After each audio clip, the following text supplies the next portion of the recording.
Good morning student. Chapter 11 के part 24 video में सफलता की शुभकामनाओं के साथ आपका स्वागत है। यदि आप हमारे नए ऑडियंस हों तो प्लीज़ वीडियो पूरा देखने के बाद वीडियो पसंद हो तो प्लीज़ लाइक और सब्सक्राइब करना ना भूलें, ताकि आपको आने वाले समय में नए नए वीडियो का इसी तरह नोटिफिकेशन मिलता रहे और स्टडी में लाभ होता रहे। तो चलें लेते हैं नए एक्सरसाइज 11.1 का 26वां प्रश्न। 5 सेंटीमीटर त्रिज्या का एक वृत्त खींचिए। वृत्त के केंद्र से एक रेखा खींचिए। इस रेखा से 45 डिग्री कोण पर वृत्त की एक स्पर्श रेखा खींचिए। स्पर्श रेखा की लंबाई क्या है यह भी हमें बताना है। तो सबसे पहले हम लोग सपोज दैट रफ वर्क में एक 5 सेंटीमीटर के त्रिज्या का एक वृत्त सपोज दैट इस तरह हमने खींच लिया, जो कि यहाँ केंद्र O है। अब इस पर हम कोई एक स्पर्श इस पर कोई एक हम व्यास खींचते हैं। तो व्यास हम इस तरह भी खींच सकते हैं कहीं से भी, जो कि मध्य बिंदु से होता हुआ केंद्र O से होता हुआ गुजरे, और इस का नाम AOB रख देते हैं। अब हम अगले स्टेप पे केंद्र O से 45 डिग्री का कोण बनाते हैं। सपोज दैट इस तरह कोण बना 45 डिग्री का, और यहाँ पर एक लंबवत रेखा खींचते हैं, यानी इसे हम इस तरह खींच सकते हैं।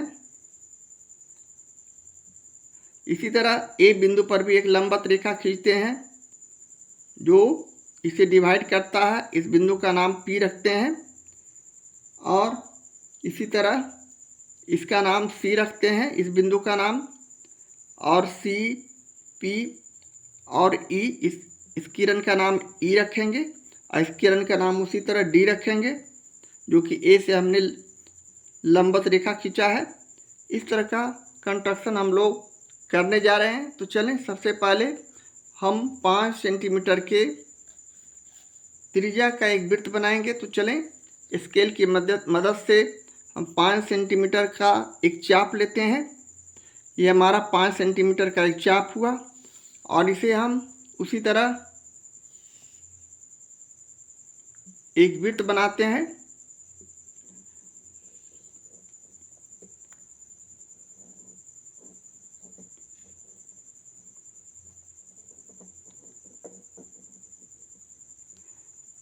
और इसका हम उसी तरह केंद्र O मान लेते हैं, और अगले स्टेप में हम एक व्यास बनाते हैं इस वृत्त का, जो केंद्र से होकर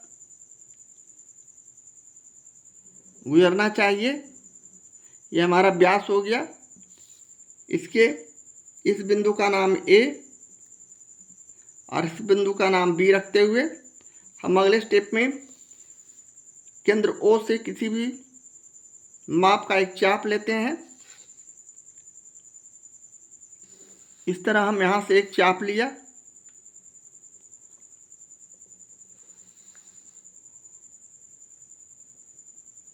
और इसे हम इस तरह एक बार काटा, और इसे दूसरी बार काटा,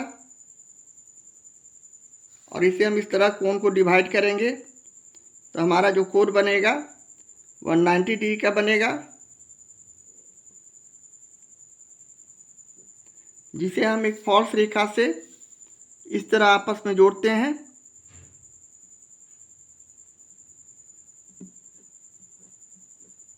अर्थात हमें 90 डिग्री का कोण बनाना नहीं है, किंतु 45 या कोण बनाने के लिए हमें एक 90 डिग्री का कोण बनाना आवश्यक है। अब यहाँ से हम इसी चाप से इस कोण को भी डिवाइड करते हैं।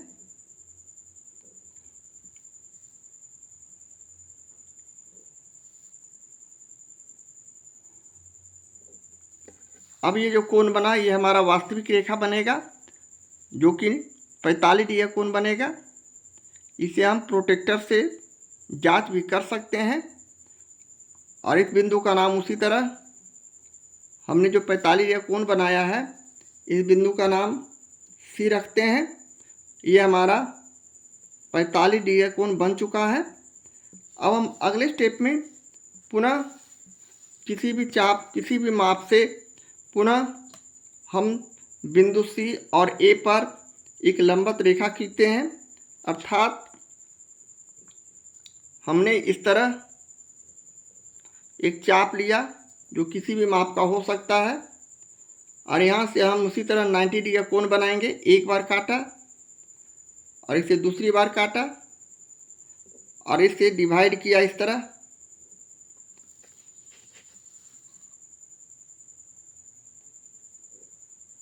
अब ये जो कटान बिंदु आया इसे हम C बिंदु से सावधानी से मिलाते हैं। इस तरह हम पॉइंटेड करते हुए, ताकि हमारा स्केल यहाँ पर ठीक से चल सके। यहाँ हमने इस तरह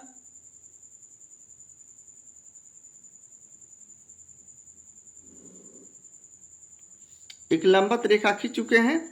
अब हम अगले स्टेप में उसी तरह बिंदु A के पास भी कोई भी माप का एक चाप लेते हैं, और उसी तरह यहाँ भी हम 90 डिग्री का कोण बनाने का कोशिश करेंगे।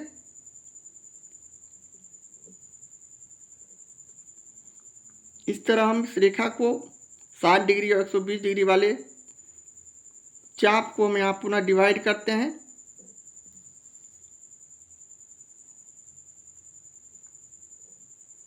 और इसे उसी तरह पॉइंटेड करते हुए A बिंदु से मिलाते हैं। इस तरह हम इसे आपस में जोड़ देंगे।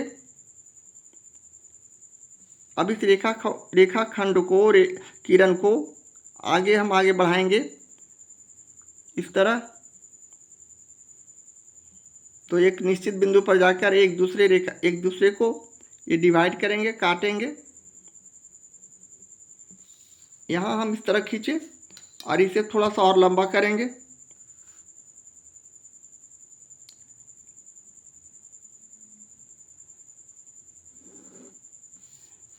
यहाँ भी थोड़ा सा और लंबा करना पड़ेगा, तब इसे एक कटान बिंदु मिलने वाला है। इस तरह मिलने के बाद अगले स्टेप में हम पुनः इसे इस तरह इस बिंदु का नाम D रखते हैं, इस रेखाखंड का नाम D, और इसका हम उसी तरह E रखेंगे। और ये पॉइंट हमें मिला, ये P हो गया। अब ये जो P और C और P और A का दूरी माप लेना है। तो सबसे पहले हम लोग सावधानी से स्केल लेते हुए इसे हम इस तरह रखते हैं, और C बिंदु जहाँ हमारा है वहाँ हम इसे दिखाते हैं इस तरह।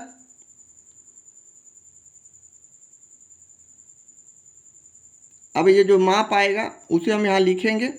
अर्थात हम यहाँ देख रहे हैं C बिंदु यहाँ है, और ये हमारा लंबाई 12.3 दिखा रहा है। इसी तरह हम AE को माप लेते हैं।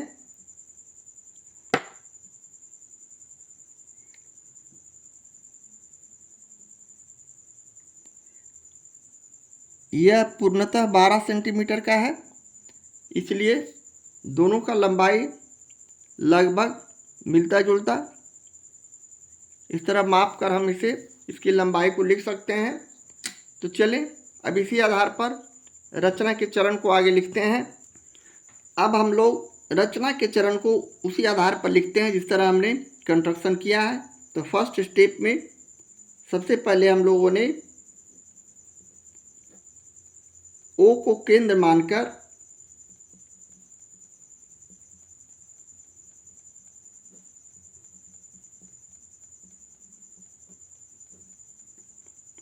पाँच सेंटीमीटर के त्रिज्या का एक वृत्त खींचा।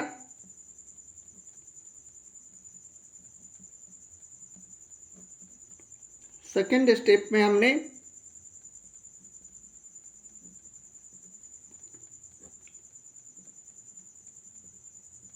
वृत्त का व्यास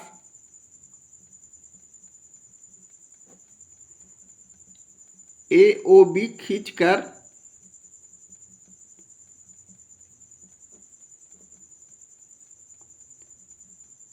कोण BOC बराबर 45 डिग्री का कोण बनाया।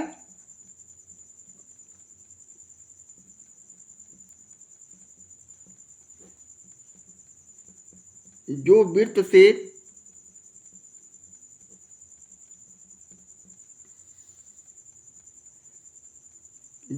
से C बिंदु पर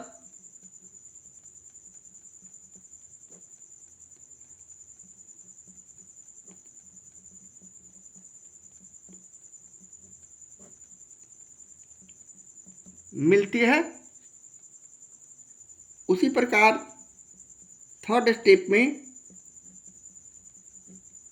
हमने AD लंबवत AB और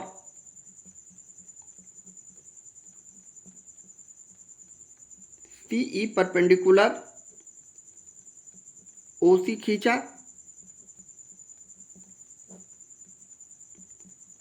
जो परस्पर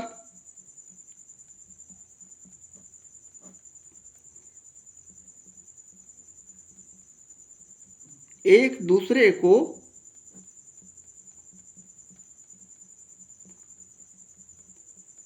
P बिंदु पर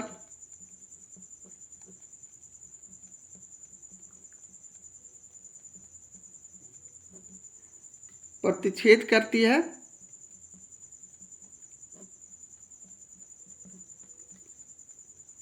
फोर्थ स्टेप में हम फाइनली रचना के चरण को इस प्रकार आगे बढ़ाते हुए लिखते हैं। इस प्रकार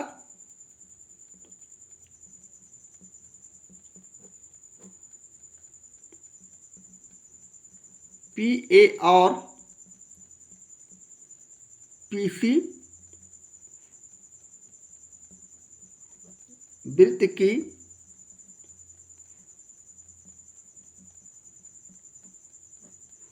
अभिष्ट स्पर्श रेखा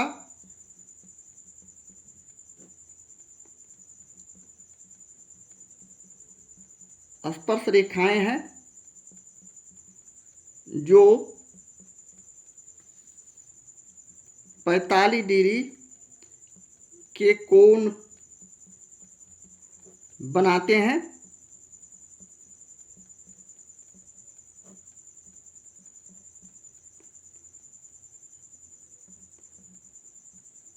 जहां स्पर्श रेखा